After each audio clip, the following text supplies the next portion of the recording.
আমরা ইউনাইটেড, আমরা খেলার পক্ষের লোক।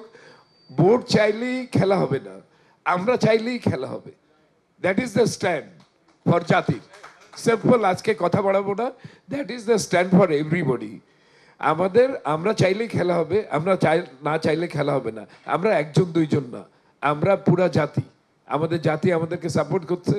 এই যে কথাগুলো একটু আগে বললেন যে সামনে একরকম বলছে, পিছনে একরকম বলছে, আমরা তা বলছি না। কিন্তু আমরা জাতির সামনে প্রেস কনফারেন্স করে বলছি যে আমরা খেলার উন্নতির জন্য আমাদের স্ট্যান্ডটা দরকার।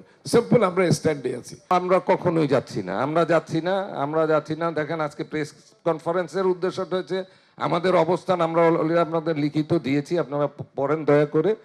আর আমরা ওই বোর্ডের কাছে আমাদের কোনো কথা নাই, আমরা ওই বোর্ডের কাছে যাচ্ছিও না। আর আরেকটা জিনিস, গতকাল বরঞ্চ বোর্ডের অনেক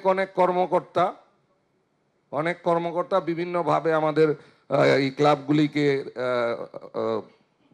মানে বলেছেন যে আমরা প্রেস কনফারেন্স যাতে না করি, আমরা যাতে এই পথ ওই পথ ধরি। হ্যাঁ, এটা আমরা যাইনি, এখনো আমরা যাইনি। আর যাবো কিভাবে? সেই পরিস্থিতি কি সৃষ্টি করেছিল? ধরেন আমরা বলেছি পরিবার, এটা তো একটা পরিবার, ক্রিয়ার জগৎ পরিবার। ধরেন আমরা আমাদের কষ্ট থেকে আমরা বৈধ বলেছি, অবৈধ বলেছি, এটা নিয়ে কোশ্চেন থাকতে পারে। একটা বোর্ড হয়েই গেছে, একটা বোর্ড যেভাবেই হয়ে গেছে, তাদের পক্ষ থেকে কি কোনো আমাদের কাছে কোনো মাধ্যমে তারা যোগাযোগ করার চেষ্টা করেছিল? একেবারেই না। বরঞ্চ মিথ্যা তথ্য, মিথ্যা কথা বলা হচ্ছে। এরকম না।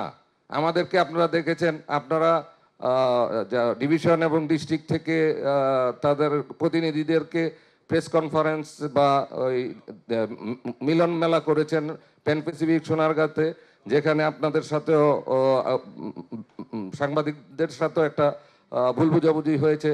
ক্লাবগুলিকে কি ডাকতে পারতো না? তারপরে আপনার ক্লাব আরেকটা অনুষ্ঠান হয়েছিল মিরপুর স্টেডিয়ামে, যেটা টেস্টের 25 বছরের কোনো একটা প্রোগ্রাম, ক্লাবগুলিকে ডাকতে পারতেন। আসলে ওনারা ক্লাব অ্যালার্জিতে ভুগছেন, এটা প্রথম থেকে আপনারা ভালো মতোই জানেন।